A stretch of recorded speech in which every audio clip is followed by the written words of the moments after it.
All right, fans of music, welcome back. It is Dave. It is the Real Music Observer, observing real music in real time for real people just like you, just like me, also known as Harmless Dave at Music Observer over on Twitter, Twitville.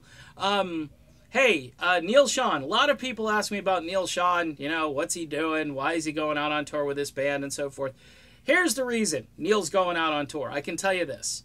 Number one, he wants to jam. That's the first thing. Neal Schon, you get him in a room with Joe Satriani, you get him in a room with some quality musicians, and what is he going to do? He's going to jam.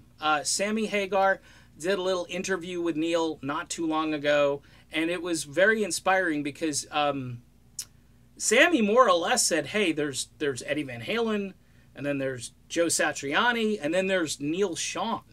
I mean, the way he worded stuff is like Neal just does stuff that he can't figure out. He doesn't even understand.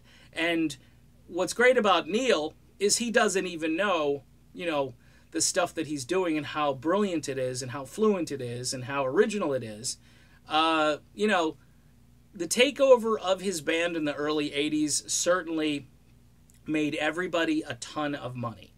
And the new direction and so forth, you might say late 70s if you want to look as to like when Perry got there. But I think the full takeover really kicked up a notch during Escape and leading up to that.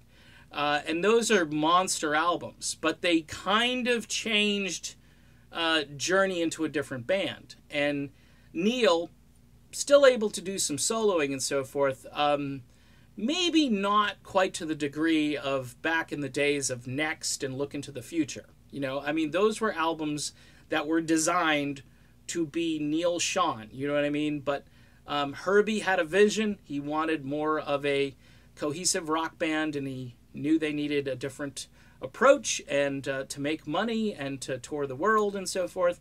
And it worked. It worked. But there are a lot of Journey diehards out there, Journey junkies from the old days that appreciate those first three albums, and also some folks that appreciate everything from the beginning to Eclipse, you know. And there's stuff on almost every record which is pure genius. So Neal Schon, though, is the guy that wants to jam. He doesn't, you know, he wants to work, he wants to jam, he wants to hang out with positive people.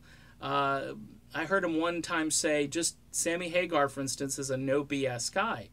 He can hang out with Sammy and work with Sammy because Sammy's easy to work with.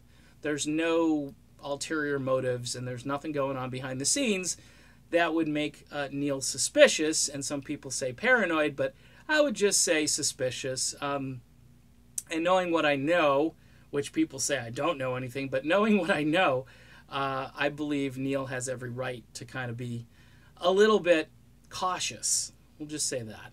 So, Neal Schon's motivation, to sum up very quickly here, to jam. And he's one of the best, if not the best living jam guitarist who's out there. Not just a shredder.